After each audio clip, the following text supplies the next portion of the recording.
Thank you for visiting Past the Wire TV, the YouTube channel of PastTheWire.com.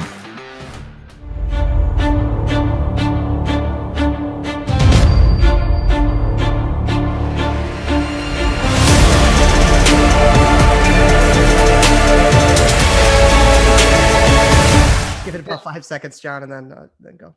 We're ready. Hello, everybody, and welcome to another episode of Past the Wire's podcast, Gate to Wire. This evening we have a very interesting guest, the son of one of the best riders of all time, and not a guy that's riding on his dad's laurels. Has made a very successful career for himself in horse racing. I suspect, had he not grown as big as he's grown, he probably would have been riding racehorses today. That's just my suspicion. I've watched him grow up.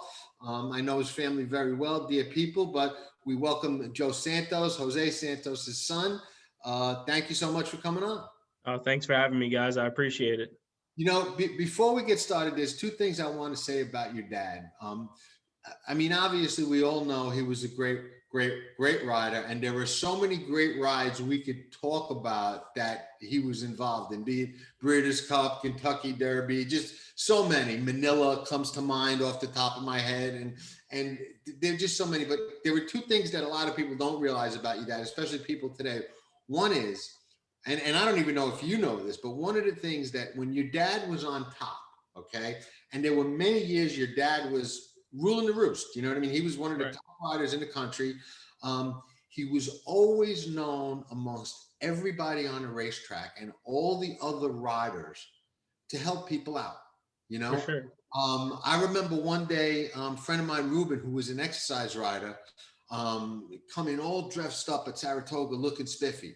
And I'm like, damn, you look good. He goes, yeah, Jose. I'm like, what are you talking about? He goes, yeah, Jose Santos bought me a whole bunch of, new stuff. Oh, it's so cool. That's awesome. And yeah. nobody knew stuff like that about your dad, you know? Yeah, no, he's a great guy. And the other thing that a lot of people don't realize, we all know the stats and the career, but, I was going to the track every day before your dad came onto the scene and afterwards, and while he was on and while he rose to the top. And the most interesting thing to me was, when he came, he had a reputation. Everybody knew Jose Santos can ride. You know what I mean? That was not really a surprise. But what really was a surprise back then is when he won the Saratoga meet after Angel had won it so many years in a row. Nobody ever thought anybody was going to dethrone Angel from that meet until he just stopped riding, or God forbid got hurt, or something like that. Nobody ever, he won it, I think it was 11 years in a row. That's the other thing too. It's peak Angel. You know what I mean? Like, Right. This is not near the end of his career. Like, nobody thought, either he was going to get old or not ride the whole meet or get hurt. Nobody ever, and I'm talking about like the people that were involved in the game, other agents, trainers, other riders.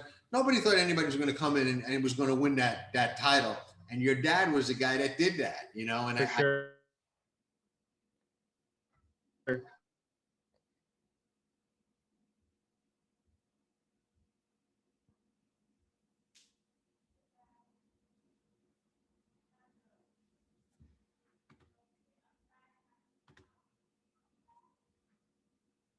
betting. Okay. I love to bet. Right.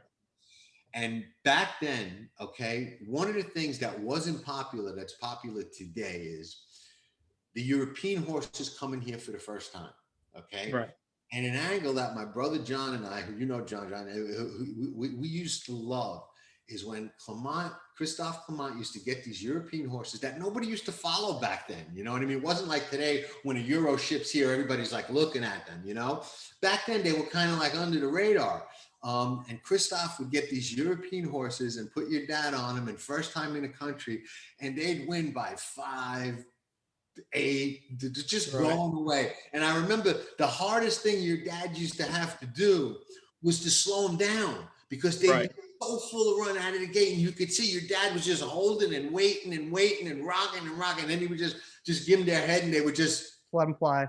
Bird away, you know what I mean, with those bursts. And we used to wait for them, honestly. We used to wait for another one of those Clement, and he used to win that a lot back then. You know what I mean? Yeah, no, they did great together for many years. Kind of like the go-to guy. Yeah, for sure. that was kind of like the tell. Well, if he puts Jose on one of those Euros, we knew he liked him. You know what I Yeah. mean? My dad said those were his favorite to ride too, because Yeah. he got them, they would like cover, and he'd love to just sit back and wait as long as he could until he got the right hole and shoot through there. And he just felt like his style really, really felt, what they wanted. Yeah, no, we loved it. We used to yell, back then I used to actually root. Now I don't. Now I could be alive for $1 million and you never, because I'm like poker face. But back then we would root. We'd be like, find a way, Jose, find a way, Jose. It would just matter if he would get that room. You know what I mean? Right. And then those horses, just as soon as the seam would open, he would just boom, and they would zip through. And so many of them were going away, man, going away. For sure. Great memories. Now, on to you. You grew up around a racetrack. How tough was it for you when you realized that you were going to be too big to be a rider? Oof, that was tough. That was tough. I was probably around like 13 or 14 years old, and right. I was always shortest kid in my class, so I never really had any other thoughts about it. I was like, that's for sure what I'm going to do. Rode horses my whole life growing up, and yeah, just one year just got really tall. It just started growing and growing, and I always had really like big feet. My shoe size was always bigger than most kids in my class, and I was really short, and I've got really pretty big hands. And right, my dad said he could he always knew, but yeah, that was pretty tough. So does he blame your mom's side of the family for that? Because it's clearly no, actually, my mom, my grandfather was a jockey, and his brother was a jockey, and I also have an uncle who was a jockey, Roberto Castillo Jr. Right, Roberto, right, who right. He almost won the Belmont the year. Right, the year my dad did. Yeah, they were first and second. Yeah. Together with Lemon Drop Kid and Vision and Verse. Yeah, I remember that. And he won an Eclipse Award as an apprentice too. He was riding down at Calder. Right. No, I remember. It's actually where my dad got his start. Right. It's where my grandfather came into America was Calder, and that's where I first became an agent as well. Right. Oh, that's so cool. You remember what it was like around the household the night your dad beat Roberto? Well, actually, it was so we watched the race all together. Roberto's wife, my cousin, and we all watched the race together. And we hit the wire. I mean, we were so excited. We didn't really know who won, so we all just ran to the winner's circle because we knew somebody won. We were going to be there. So. Oh yeah. But it was just a lot of fun. It was a really good time. We go back and watch that replay all the time. And my mom actually has a picture of my uncle and my father high-fiving like a couple yards past the wire. That's awesome. Yeah, so that's stayed in our house forever. Well, now you get to see these Lemon Drop Kid babies. Probably the closest Triple Crown race between two relatives, unless Irad and Jose ever hit the wire. Right? Yeah, no, that'd be cool. Which is oh possible. Yeah, absolutely. The way those guys ride, that could certainly happen. Yeah, but, and it actually worked out because Herbie went down to the rail. My dad kind of went around. He said I was so loaded, I just didn't want to stop his momentum, and Herbie cut right through on the inside. And I think Serena's song was up front, and he got in the rail on her. Right. Yeah. No. It was a good race. That was a very exciting Belmont. Yeah. He was sure. off the rail. So now you got too big, and what led you to become an agent? Did you ever think about becoming a trainer, something else? Yeah. How did it all work out? I thought I wanted to be a trainer when I couldn't be a jockey. I always said like jockey or trainer. And then when I was like 14 or 15, my dad was in Delaware, and he was Fernando Hara's agent at the time. And it was like the first time he became an agent. And he really didn't understand the book quite well yet. And I learned the book kind of growing up because I thought, if I ever want to be a trainer, you need to know condition book. And I liked handicapping from when I was young. And he started having me kind of keep the notes on the horses, and he would go ask the trainers who to ride because I lived with him that whole summer. And that's what really sparked the interest. Really? And then when I was 16, I got this chance at Calder to, do it on my own. And I would do it in the summertime, between school. And that's kind of what got it going. Right. And let me ask you this. It's interesting. You said that a lot of people don't realize what it takes to be an agent.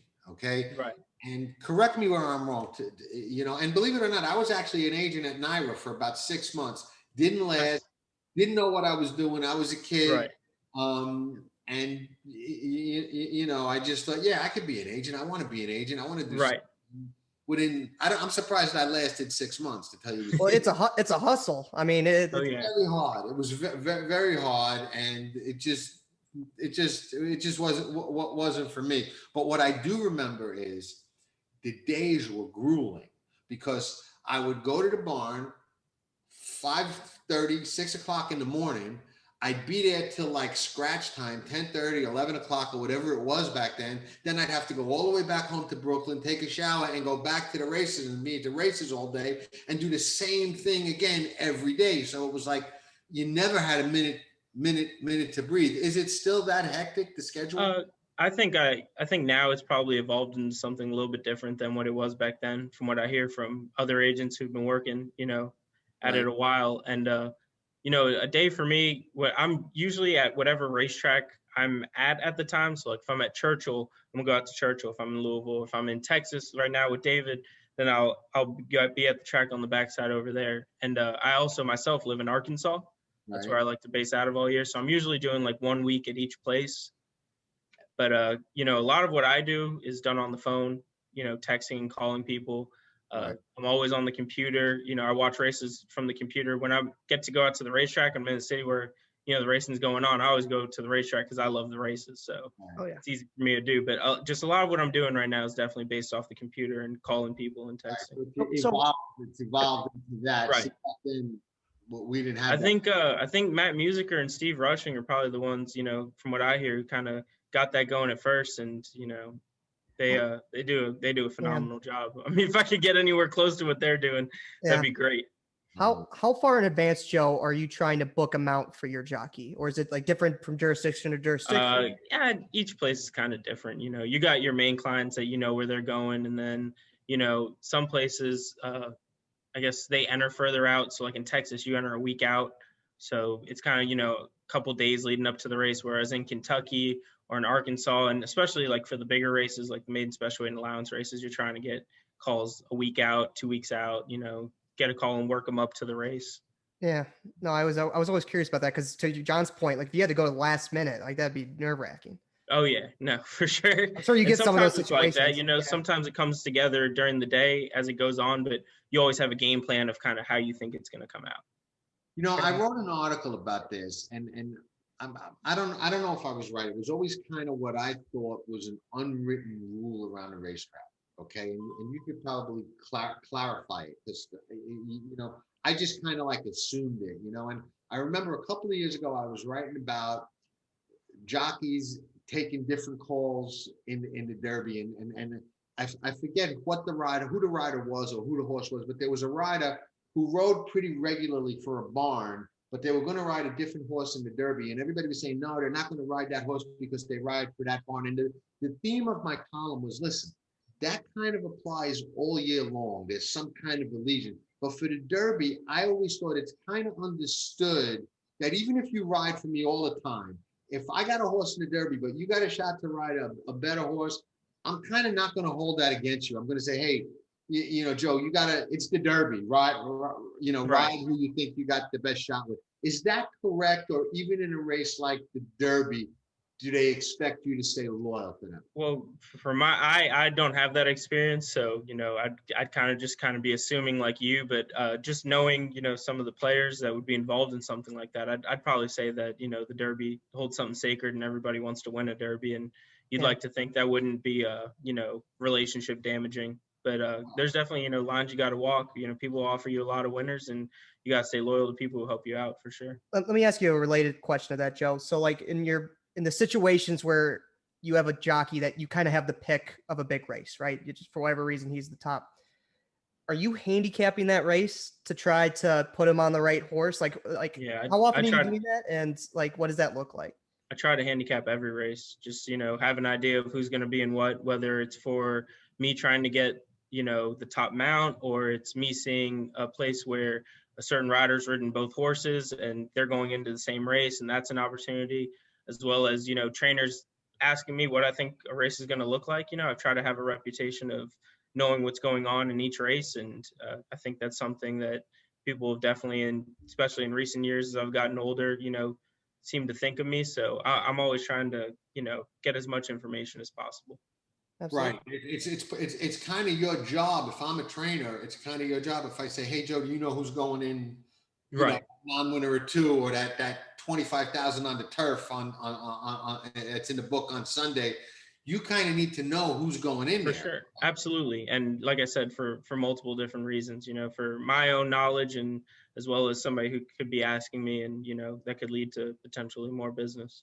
How often does it happen, and not just with you, but where an agent actually encourages or tells a trainer, "Hey, listen, this race is probably going to come up light. You got that horse we rode last time. This is a perfect spot to run back." And I think if you've got a good relationship with the person, then if they're probably more receptive. Who is going to do their own thing and works for them, and you respect that. But if you've got a relationship with someone where you feel like you're comfortable doing that, that's definitely something I try to do. right. One of the things that came up in the Derby this year when Umberto Rispoli was riding Rock Your World, and they decided to go to Joel Rosario for the Derby. And a lot of people felt a lot of different ways about it, and everybody's entitled to have their opinion. And we all try and respect other people's opinions. But here was my question: a lot of people related it to what they call spinning. Well, jockeys and jockey agents spin trainers all the time, so it really doesn't matter. Can you tell us and the people who don't know, what is spinning? Why does it happen? And is it the same thing? Is it the same thing that kind of happened in that situation, or is it different? To me, spinning is a last minute, no heads up. I'm taking off this horse. We don't have a lot of time. That's what I would consider spinning. So you wouldn't consider the Flavian Pratt switch spinning? No, okay. I really wouldn't. And I think it was Rispoli to Rosario, right? Yeah. I really wouldn't consider that spinning. There was a heads up. He had enough time to procure another mount as well. And I think spinning's definitely done a lot more last minute than that. I think everyone can respect if you do it in a respectful way and try to based off the person, you either offer them other options, or if this is somebody who's just going to handle it themselves, and that's usually how they're more comfortable, and that's fine. But we're all trying to do our best job, I see. Yeah. And I just try to be prepared ahead of time so stuff like that doesn't happen. Trainers have bosses as well. If they hear that from an owner, they want a different rider, and it's the Kentucky Derby. I think we all can respect that, and I'm sure Rispoli wants to be in situations where he stays in Sadler's Barn. So it's all part of an understanding. It's not as easy as just black and white. It's very there's a middle ground for everything, and we're all just trying to do our best job. Yeah. So John and I always have this handicapping conversation when you have riders that have ridden multiple horses and they stick with a certain barn. I tend to see that as a plus to that horse, right? For and sure. John is educated me saying jockey agents have relationships with these trainers. If they have a great relationship with Chad Brown, even if they don't think he has the best horse, they're going to get more great mounts down the road from a Chad Brown. Right. You don't have to name names, but are there certain trainers where you're really, really hesitant to take your jockey off, even if you don't think it's the best horse?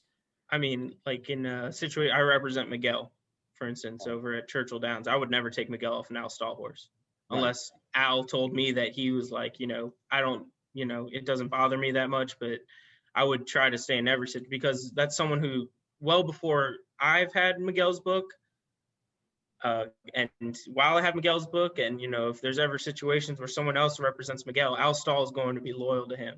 Mm-hmm. So it's definitely in his best scenario, and that's who I'm representing is Miguel. For me to do you're not representing him for one race. But, if there's right, exactly. No, it's their careers, and as much as it is me race by race trying to find the best horse, that doesn't mean that in every situation, whether it's the best horse isn't available, or you have to do something that's for the greater good of the relationship that you have to do. Is that a conversation you have pretty common with guys like Miguel, where you're like, hey, listen, like Miguel really he trusts me to do what I think's right. Me and Miguel have worked on and off together for 2.5 years now, and we definitely have a good understanding. If I feel like I need to ask him, I will, but most of the time, I know what he's looking for, and I know what he would want done.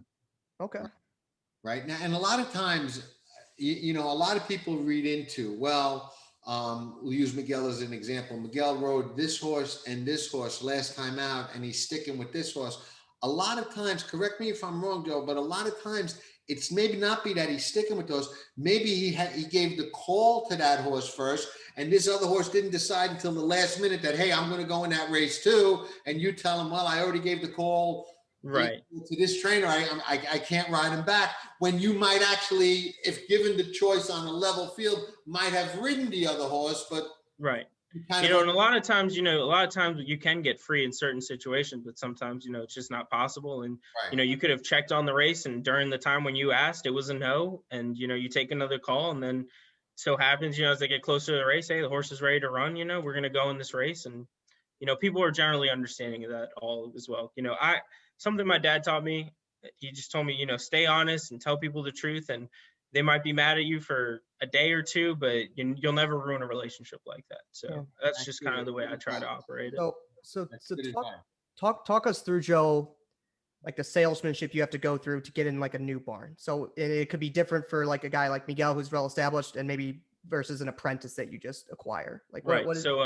I guess when I first started off, I always had the most obscure jockey pretty much at the circuit I was at, and really the hustle was a lot different back then. It was a lot more that daily on the backside grinding, seeing them every day. And, now it's a lot more, knowing what's available to you and trying to make the most of that. Who you're going to ride for, who might consider riding you that'd be new, what situations they might be able to ride you in, and, just trying to pay attention to when that's going to happen to know when to go after a horse. You got a white whale? Are you going after somebody right now? Not really. I try to do business with everybody. I mean, I'd love to ride horses for Todd and Chad, as much as I can, but the situation just got to work out. Sure. Let me ask you this, and this is an interesting thing, and it comes up a lot. And I think that people on the front side that aren't exposed to the backside don't realize how deep this gets. Okay, because when you start talking about, quote, potential conflicts of interest and where they start and where they end, I mean, as well as I do, everybody on the backside is connected to 100 different people in 100 different ways, Right. But there are people that think, well, Irad and Jose shouldn't be able to ride against each other, and an agent shouldn't be able to have two riders in the same race, and Trevor McCarthy can't ride unless he's coupled in an entry with Katie. And I see both sides of that argument. I see that, okay, well, we need to make sure that the integrity of the sport is intact, and people are only human and things happen. But on the other hand, it's a fine line, because where does that end? Because like I said, everybody, there's so many connections. Who's boyfriend, who's girlfriend, who's cousin, who's going out. Everybody's trained with everybody and works with everybody. Yeah. The people on the front side that are sitting there saying, well, none of this should ever happen. Well, if we took every potential conflict of interest and said, no go, this can't happen, we'd have no racing problem. Yeah. And what it really comes down to more than anything, that, I truly hope that more people, feel, because I know a lot of people don't feel this way right now. And it kind of upsets me, because I know the people involved that you're talking about, we all want to win so bad. Right. We want to win so bad, and we love the horses, and we want to make sure that the horses are taken care of, and, the right things happen in every situation. There's going to be, people who don't feel like that, but the numbers are much, much more on the side of the people who do. And, I know on my end, I love horse racing, and that's what first brings me to them. It's the horses and the game, and I'm competitive, and I know everybody else is competitive, and we all just want to do our best. And, we get a sense of fulfillment. There's nothing like winning a race. I mean, whether it's a 5-claimer at Will Rogers Downs, or, the Stephen Foster last year when I won with Miguel, it's the feeling of winning a horse race is just, it's really fulfilling. No, and it makes sense. Drives me. It's what gets me doing what I want to do every day. Was the Stephen Foster your biggest one to date? Yeah, we won the Stephen Foster, and then we won on Peace Achieved in the race at Kentucky Downs. I think it's I can't remember the name of it. Right. It's the juvenile two-wheeled grass race with Peace You don't need to. The purses at Kentucky Downs are so good. You don't need to know the name, man. No, I know it's incredible over there. Anywhere else? I mean, right. That's what's the race other than the Derby Okay, because the Derby's too easy. But what's the one race that Joe Santos, the agent, really would say, wow, this is special. This is the one from when I was a kid. This is the one I want to win.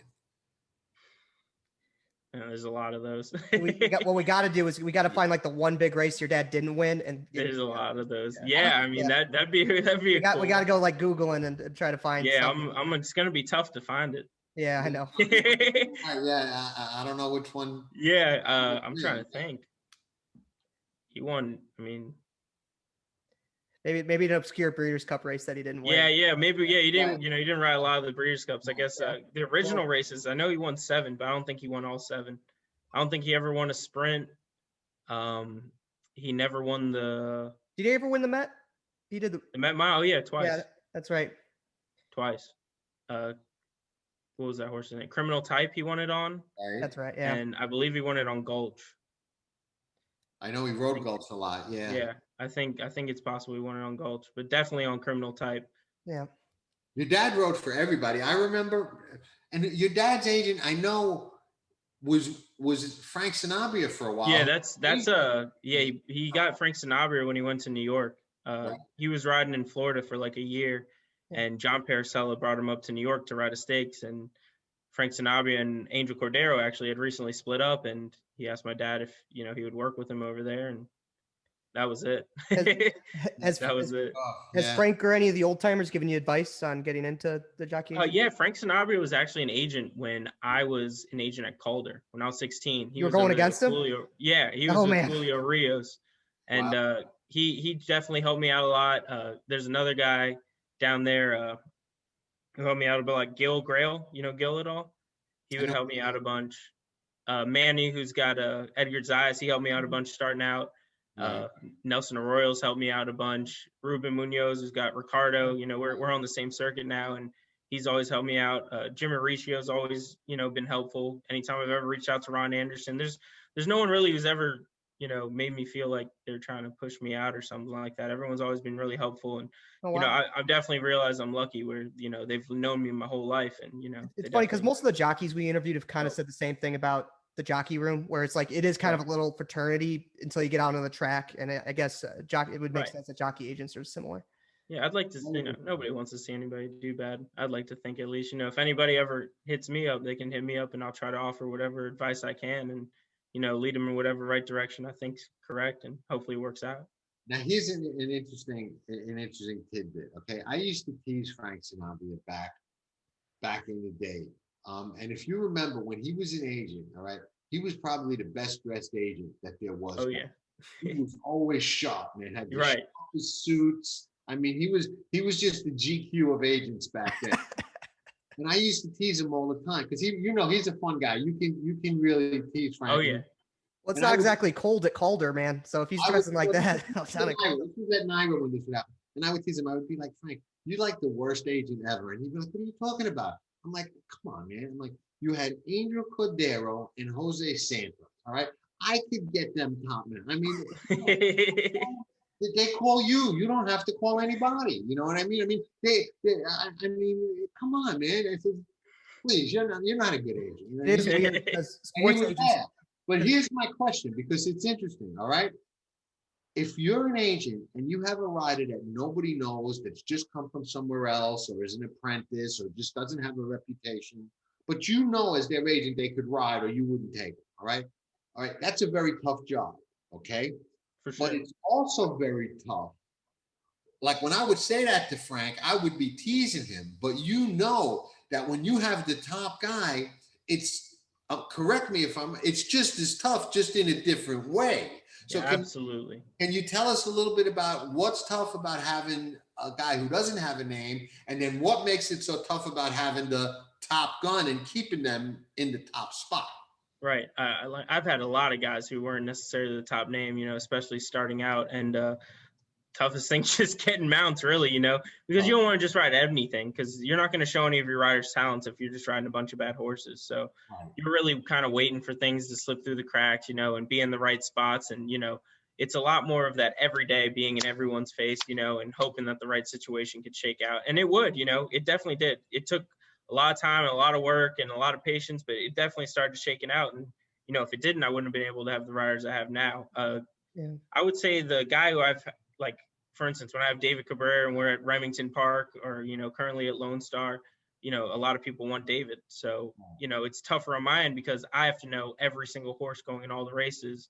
So, I know which are the right ones to put him on. And, Right. I'm really fortunate to where I have Raylu over there now as well, Raylu Gutierrez, and he's a new face that nobody knew, but I know he's got a lot of talent, and if you put him on horses, we're going to win races, Yeah. And I'm just in to a back really up, good situation now where, initially the people in Texas didn't know who Raylu was.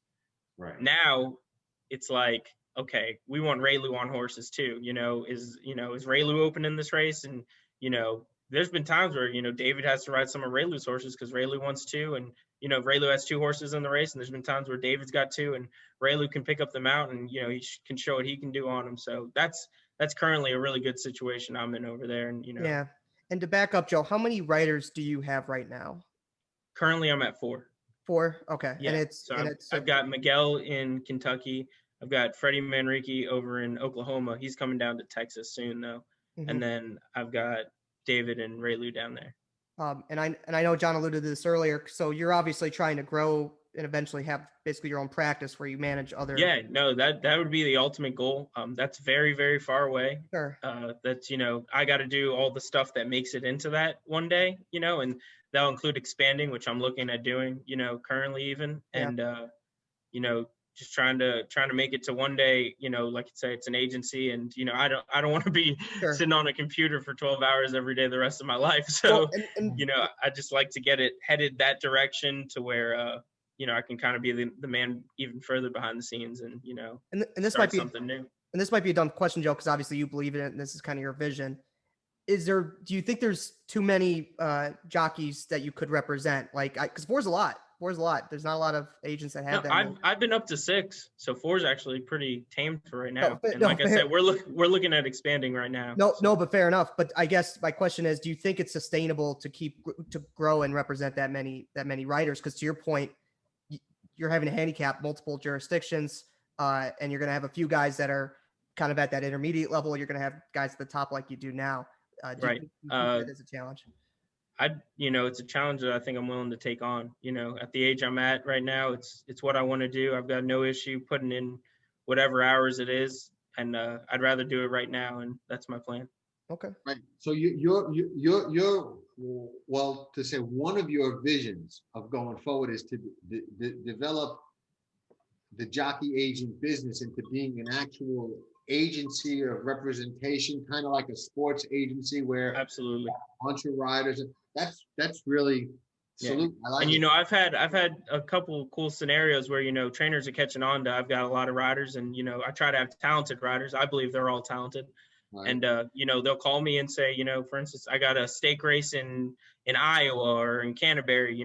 Which one of your riders can you send? And I'll tell them which ones I have available, and they can make a decision. I definitely, and it's people who have never done business with me before. So I definitely see where, it's becoming a name and, hey, why don't I call Jose? I'm in a bit of a spot. Let me give Jose a call and see who can get out there. Right. So you're looking in the not too distant future at some of the other circuits as well. Naira, I would assume. Yeah. Naira is one that, you got to have the right rider to break into Naira. Absolutely. And I mean, if any one of those, riders ever reached out to me, I'd love to do it. And it's something that I think I could do today, right now. Absolutely.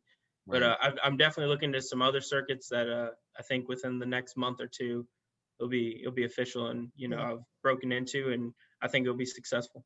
What is your current favorite meet? Is it that Kentucky Downs meet we mentioned earlier? Like, what's your favorite? My favorite meet's Oaklawn. Oaklawn, by far. Yeah. Yeah, I live in Arkansas. My no girlfriend love for the lives turf, in man. Arkansas. Come on. No, I love turf racing. Don't get me wrong, but Oaklawn is just so competitive on my end. I mean, there's so many people gunning for the same horses, and like when Oaklawn starts, I'm giving out calls a month and a half out. Wow. I mean, Oaklawn is because you got that break in between, where your horses from Churchill come, you know who's coming. You got to feel who's coming from the West Coast, and horses start working there about, some horses work about 4 or 5 times out. So whoever's working them is going to be. Then you riding hire Derby so. preps, and you got some decent. Right. You got a lot of stakes. And there the too. people love racing at Oaklawn. They really. Hot Springs is like No, and They I've never been love- lucky enough to go, but Oh no, you gotta go. Yeah. You gotta go. Oh. They love horse racing here. It is Yeah. unbelievable how much they love horse racing. No, I here. was going to tell you, a lot of people don't know this about me. I actually live in Hot Springs for 4 years. Awesome. Okay. That's awesome. I went there, long story, but I wound up in Hot Springs and I bought a house on Long Island Drive, right on Lake Hamilton. I live Okay. on Long Island Drive, 408 Long Island. There you go. Okay, my house was 425 Long Island Drive. That's funny. That's where I live. Okay. But you know right where it is, right off, I guess, 7th South, you turn down. I could probably walk there in about 5 minutes. Okay, so I lived there for 4 years. I wound up buying that house and stuff. But anyway, what I used to call it was, and it's probably changed because this is going back like, I would say, I don't know, I'm bad with time, 6, 7, 8 years, whatever it is. But I would say, you know what this town is like? It was like the poor man's Saratoga, because it wasn't like Saratoga yet. It was still growing. They hadn't built the hotel near the track. I'm like, but this place, everybody loves racing. Like a lot of places you go and there's that negative stigma to horse racing. Oh, you know, degenerates, there's that. There on Friday afternoon, half the businesses were closed, or there was like one guy left working or one woman working, because everybody went to the track, and that was right. We were expected to go, you know? Yeah. Right. The whole town loved racing. They embraced racing. I loved it for that. And it was just like, it was every day at the racetrack there was almost like, it was like a holiday during the meet, you know? Yeah. For sure. And I loved it. It was just a true horse racing town. I still have very dear friends from there. I'm still close with Jason Milligan, who now runs. Oh yeah, he's the man. Right. Jason's the man, yeah. Now when I was there, he was coming up. I think Dave Longinotti was running it when I was there. Yep. You know, really, really great people. And it was funny because when I first got there, they didn't know me from Adam. And they were just building the casino, and they had a little VIP room, okay? And a little VIP section to the casino, you know? So I walked in, and you know me, I've been at racetracks all over the place, you know? And they stopped me like, no, you can't sit there. This is for like VIPs that come and bet a lot of money. And I'm like, well, that's where I want to sit, you know? Right. No, not happening. Can't sit here. We're like 2 days later, okay, the first seat had my name on it with a reserve thing, okay? I like it. And it stayed that way the whole meet, even if I don't show up. That's awesome. I seat there in case maybe he showed up later. They didn't want to have somebody there and ask him to leave. So my wife used to laugh because she was like, 2 days ago they didn't want to let you in, and now that's your seat, like right. But no, I loved it. It was a great time. I don't know what they did to the casino now. They don't even have that little VIP area anymore. No, I'd be shocked. Yeah, from what Yeah, no, Oaklawn, it's crazy. Every year it gets a little different. My first year over here was 2016, I believe. It was whenever Whitmore was 3. What's he, 8 now? Right, yeah. Yeah, I was so about to say, 5 wow. years ago. 3-year-old Whitmore. Whitmore. That was my first winner at Oaklawn, Whitmore. No way. Yeah, I won an allowance race on him. Okay, wow. Yeah, so you're gonna have to get some Whitmore memorabilia, man. He. Oh yeah, no, I've got a bunch of it. Don't worry about that. I've been to. I was in the winner's circle when he won the Breeders' Cup. Whitmore is like one of my favorite horses. And Ron McQuett, he's somebody, you know, he's a good friend of mine, and we do a lot of business together as well. Oh, it's fantastic. He's just an old war horse. It's hard. Yeah, so actually, it was really funny. We're going to be at Turfway for the meet, and that was the plan. Recently, second in the standings there. And just got second in the December meet again, and we were just going to stay 3 days before the first entry day, and told me that Whitmore was going to need a rider. And, you know, if we wanted to come down, he could put us on more horses and you can ride Whitmore. And I was like, absolutely. So we just packed up all our stuff and moved to Arkansas, and I've been coming every winter since. Wow. Hey, you ever see a big, huge eagle that lives on Long Island Drive and sometimes just like walks across the street? I used to have to stop my car because there was this big eagle that sometimes used to be down like looking for something to scavenge or something off the floor. Right. Huge eagle. No, I haven't seen the eagle. There's a big eagle that lives right over there. I used to have to stop my car before I got to 7th South because this bird, I didn't want to blow the horn at it. Right. No, for sure. You know what I mean? You know, so I would just wait and I'd be like, come on, guy. Like, I got to go. And you may see him someday. Now that I told you, Absolutely, I'll look out for him now. the huge eagle that used to live over there. And I was there. I think I left a year or two after the Zenyatta race that Rachel Alexander missed, that apple blossom when they were supposed to run, because the whole town was buzzing and waiting for it. Yeah. And I was there. I was at that apple blossom. Was that the one she almost lost where that goofy, was it Trinidad? No, she won. No, that was in California, that race. Okay. She won easy. She won easy. But Rachel didn't show up. I thought she almost lost one of the apple blossoms. I'm going to have to look back. You sure? Yeah, I'm pretty sure. I don't think she ever had much trouble in an apple blossom. I'll have to take a look.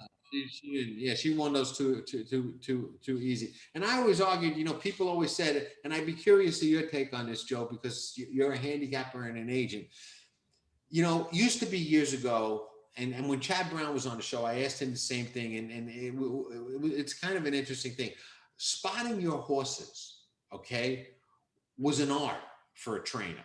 Okay. Today, you get guys like, Charlie Lopresti with Wise Dan. I thought he did a brilliant job spotting Wise Dan. For sure. But people, you should run him here. You should run him there. Zenyatta was the synthetic horse. I think there's an argument that Zenyatta might have been better on the dirt. She ran twice on the apple blossom. She win them both. She lost that race to Blame. But I mean, won that race. Blame was a good horse. She was further back than She was further back than normal. And I still say, if you run that race 10 times, she probably wins half of them. For sure. Blame. I think a lot of it to do with I almost think she had enough time to get to Blame. I just kind of think he wasn't having any of it. Blame was as good as he was. That was his best performance ever, and he ran a lot of really, really big races. That was probably on the dirt. That's most definitely on the dirt. It's the best horse she ever ran against, and maybe even on the poly. I mean, she ran some pretty big races on the poly against Giappani, and Oh yeah. By the way, John, you were right. It was the race I was thinking of was the Vanity at Hollywood Park. Right. And she would kind of have those close races against not so good competition on the poly. She ran those same kind of competition on the dirt, and she'd blow them away. Right. I probably would agree with you. I always felt that it's tougher on a horse like Zenyatta or any horse that comes from off the pace. When you run on the lead or close to the lead, you kind of stay out of trouble. You're not as pace dependent. You know what I mean? When you've got to pass everybody or a lot of the horses, you're trip dependent, you're pace dependent. Right. You got to go wide a lot of the times. You know what I mean? They got to come back to you, and you got to get on. I always thought it was a little harder on a closer to be undefeated or be really. Oh yeah, most definitely. So you most definitely. Yeah, I always thought it was a little harder. Well, I don't want to take up too much more of your time, Joe. You've been great. Yeah. Really, really interesting stuff. I love the idea about treating agents and riders as like that agency kind of concept. I think there's a very good chance that is something of the future, and you're pioneering it. And I love to see that. And as somebody who knew you when you were a kid, you always had that making of somebody that was going to make it in this game. You know what I mean? A lot of us felt that way about you when you were very, very young. So to see it happen, and for me to see you grow into a successful agent and more importantly, a fine man is just, is great to see. I'm sure your mom and dad are really, really proud, and they should be. You come from good stock. Your dad, your mom's a great person. I know her a long time. Your dad's, like I said, those things that people don't know about him, how generous he was to people who were not as fortunate as he was with their careers. I don't think there's anybody your dad said no to when he was on top, honestly, that never asked him for help. He was just that kind of guy, Right. He really was. And I know it firsthand because I saw it, so he was, right. He was really a class act. And I appreciate that, man. Thank you. It is what it is, man. But it's great to have you on. Thanks so much for coming on, Joe. Seriously. Oh no, thank you guys. I had a great time for sure. Absolutely. Yeah, we'll do it again when you get that first. Well, the Stephen Foss is a great one. When you get one of those. No, it was great too. Now that was a great too. Yeah. Did that kill you? Because so you won it. It was within 2 years of them downgrading it, right? Yeah, I won it just last year. That's crazy, man. That's a pet peeve of mine. Like certain races, I think should see grade 1. The Wood I Memorial. know.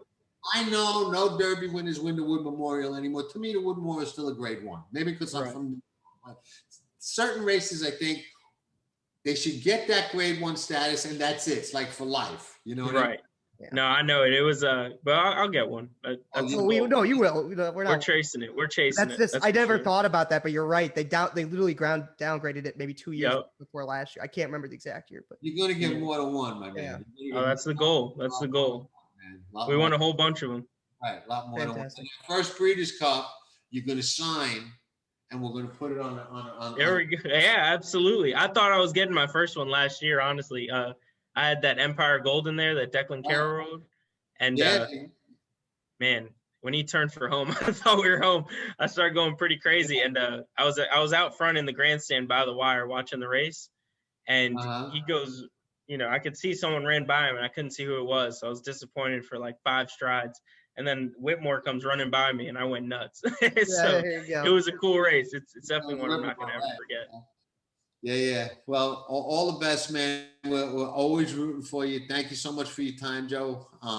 Thank you, guys. All the best, you and your trips. Keep winning. Keep doing what you're doing, and we love watching it. Thank you. Well, I appreciate it, guys. Thank you. Vino Rosso has taken the lead, and it's a vintage performance by Vino Rosso. Nobody does it better.